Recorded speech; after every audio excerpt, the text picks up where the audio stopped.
नमस्कार सर. हो, नमस्कार. काय राहणार आता पुढील परिस्थिती पावसासंदर्भात? फेब्रुवारी 2026. हो. मागच्या अंदाजात नाही, याच्या अगोदर मी कार्यक्रमात सुद्धा सांगत असतो. हो. दरवर्षी लिहून ठेवा 22 फेब्रुवारी ते 10 मार्च. 22 फेब्रुवारी ते 10 मार्च. 10 मार्च. हं.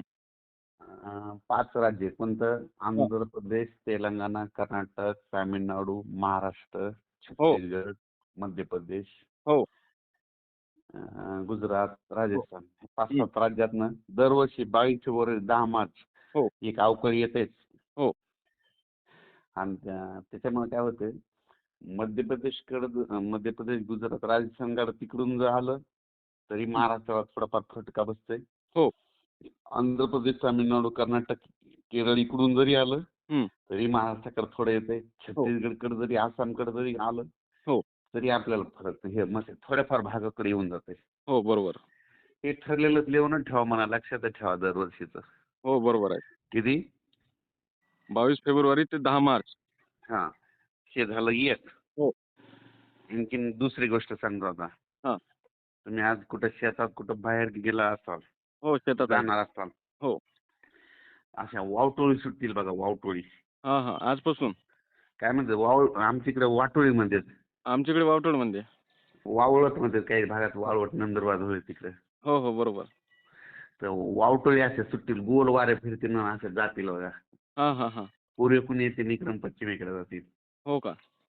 त्या गेल्या की हं. समजा इथं कुठंतरी एक चक्रीवादळ तयार होणार आहे. हां, हां, हां. म्हणजे कोण इशारा देते? निसर्गाचा ते वावटळ. हो. बरोबर आहे.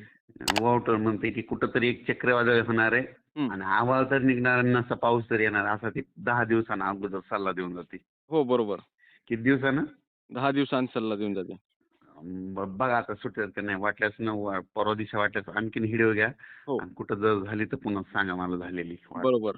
आणि सर कारण आता मी हे जे 22 फेब्रुवारी ते 10 मार्च सांगत आहात, तर मग याच्यामध्ये कोणकोणत्या जिल्ह्यांना पाऊस राहू शकतो आणि गारपीट कुठे-कुठे राहू शकतो? काय होईल याचा फटका जास्त आंध्र प्रदेश, हो. अं, तामिळनाडू तिकडे जरा जास्त फटका पडणार. कारण की काय होईल, लँडफॉल म्हणजे जमिनीवरती काय होईल, 22-23 तारखेला येईल ते. हो, हो, हो. चेन्नईकडे, नेल्लोर, हो, विशाखापट्टणम हो. ह्या पट्ट्यामध्ये काय होईल, एक 22 तारखेला धरल्या 23 तारखेला ते. हां, हां, हां. हा, मग तिथून धरलेत ना, जमिनी आलं थोडं स्थिर होईल. हो. पण स्थिर झाल्याच्या नंतर काय होतं, जे म्हणजे याचे जिल्हे आहेत ना, समजा समुद्राच्या कडेचे, हं.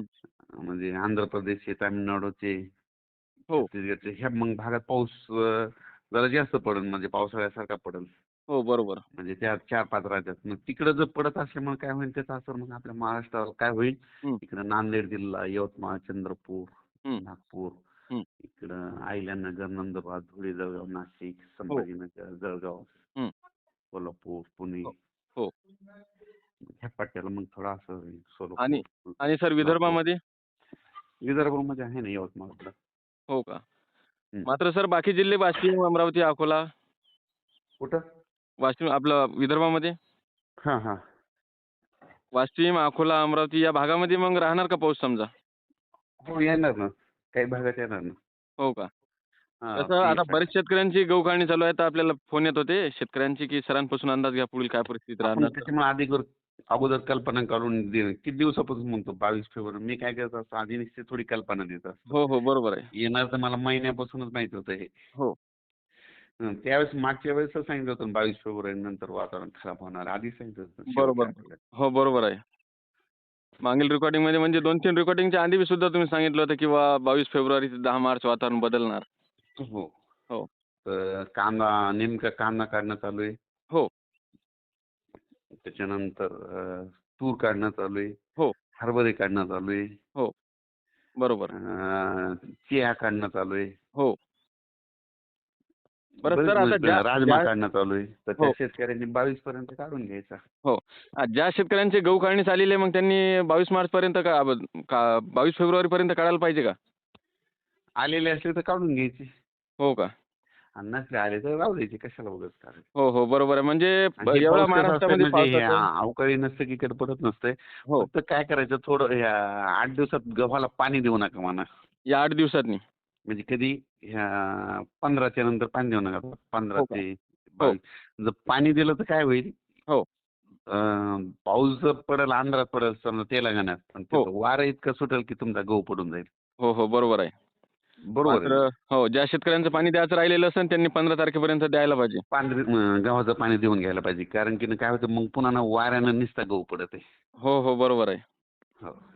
आणि सर यापूर्वी तुम्ही आपल्याला 2026 चा देखील अंदाज दिलेला आहे. तर पुन्हा एकदा शेतकऱ्यांना तुम्ही सांगावा 2026 चा अंदाज. 2026 ला सरासरी इतका पाऊस पडणार आहे, जेमतेम पडणार आहे. हो. आणि पिकाला लागल तसा पाऊस पडणार आहे आणि पिकं चांगली येणार आहेत. बरोबर. कापूस, सोयाबीन, तूर, मूग सगळे पिकं जोरदार येणार आहेत. हो, हो. बरोबर. आणि जितका पाऊस कमी तितके पिकं चांगले. हो.